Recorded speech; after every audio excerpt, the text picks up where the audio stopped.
Good morning, dear students. Let's continue with Standard 8, 8th History, Chapter 2, New Kings and Kingdoms. Today's topic is Agriculture and Irrigation. So, children, the development of agriculture contributed much to the achievement of the Cholas.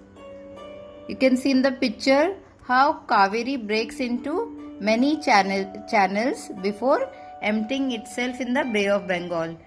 And these branches you can see in the picture. Okay, children, how many? You can see how the branches of Kaveri is there. These were flooded by rain and deposited fertile soil on the banks, which in turn helped the agriculture in this region, children. Now, although agriculture had developed early in other parts of Tamil Nadu, it was only from the 15th and 16th century that this area was opened up for large scale cultivation. Now, children, for agriculture, what they did, they cleared the forest. That is, forest has to be cleared in some areas, while land had to be leveled in some other region. So they leveled the land, they cleared the forest to do agriculture. Then you can see in the next picture how the water was supplied. Embankments were built to prevent flood. That means a boundary wall was made that flood to prevent them from the flood, and canals were constructed to carry water to their field, children. Then in many areas 2 crops were grown in a year. Okay, and even the variety of methods like digging of well, placing huge tanks were used for irrigation. So all these methods were used in those times. And in this picture you can see how the agriculture has been done. Okay, remember that agriculture work requires planning, organizing labor and resources, maintaining this work and deciding on how water is to be shared. And most of the new rulers as well as people living in village took an active interest in these activities. So the people there and most of the new rulers there were actively involved in this activity. Even the people living in the village were actively involved in this agriculture activity. Now we come to our next topic, that is administration of the empire. The administration of the empire was also well organized there, children. And Ur, what is the meaning of Ur? Ur means the settlement of peasants, means farmer, grew prosperous with the spread of irrigation and agriculture. So Ur was the settlement of farmers. Now group of such village formed large unit. Okay, the group of villages form a large unit, and that was called Nadu. Performed several, and they used to perform administrative function including dispensing justice and collecting tax. So their main function was to give away the justice to the people and collect the tax. Now, children, what happened? Rich peasants of the Velala caste controlled over the affairs of the Nadu under the supervision of the central Chola government. So these Velalas were the rich peasant of the Velala caste. They used to control all the affairs, okay, and the supervision.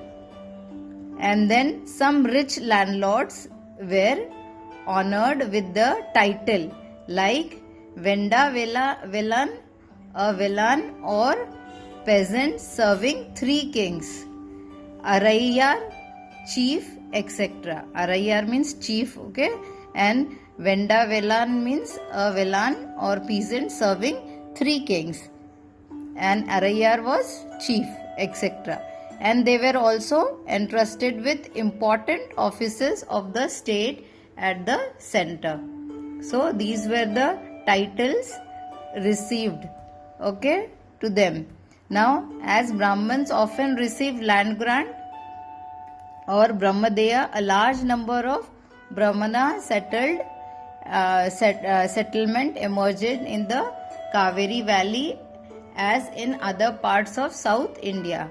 Each Brahmadeya was looking after. So each Brahmadeya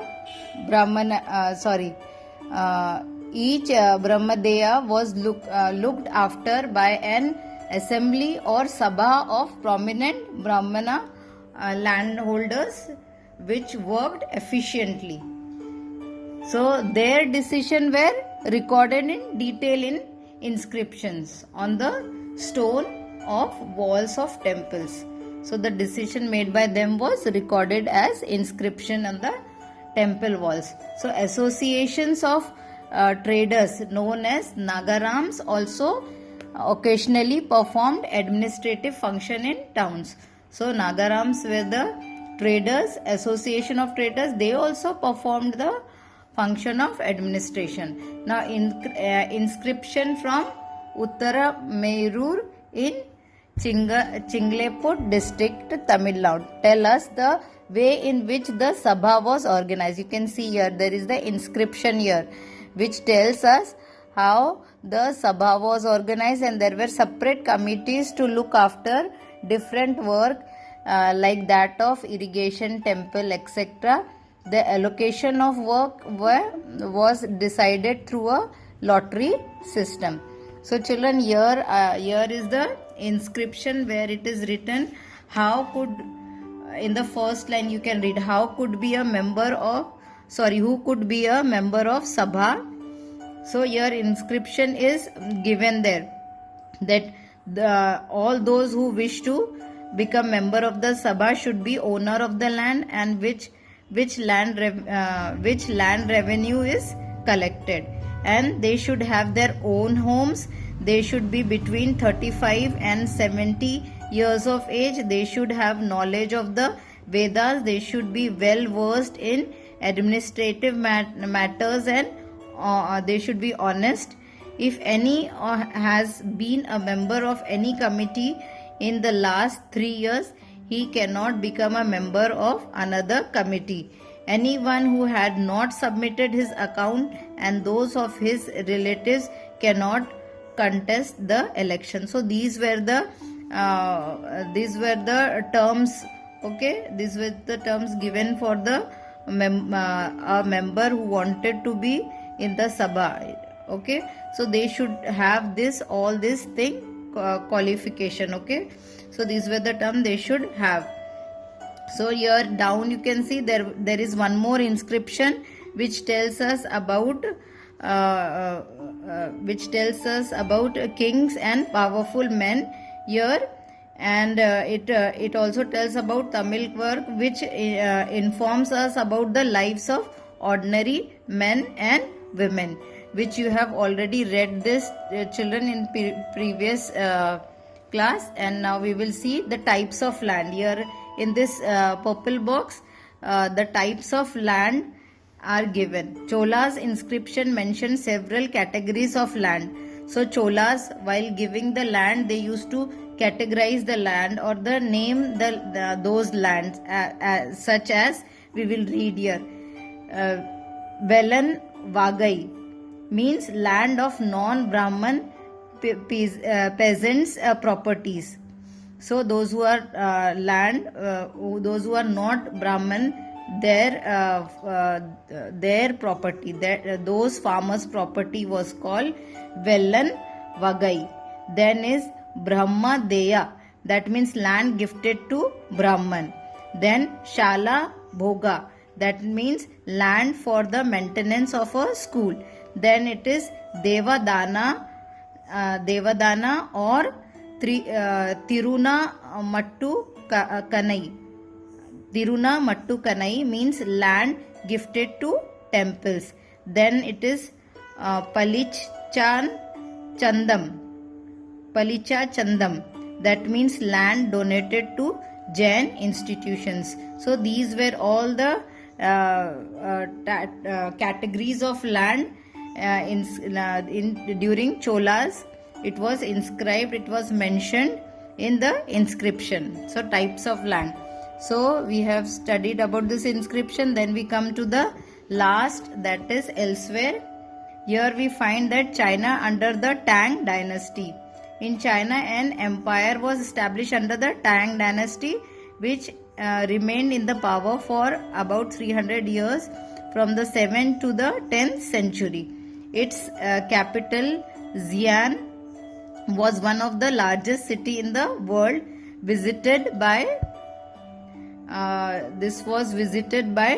Turks, Iranians, Indians, Japanese and Koreans. So this place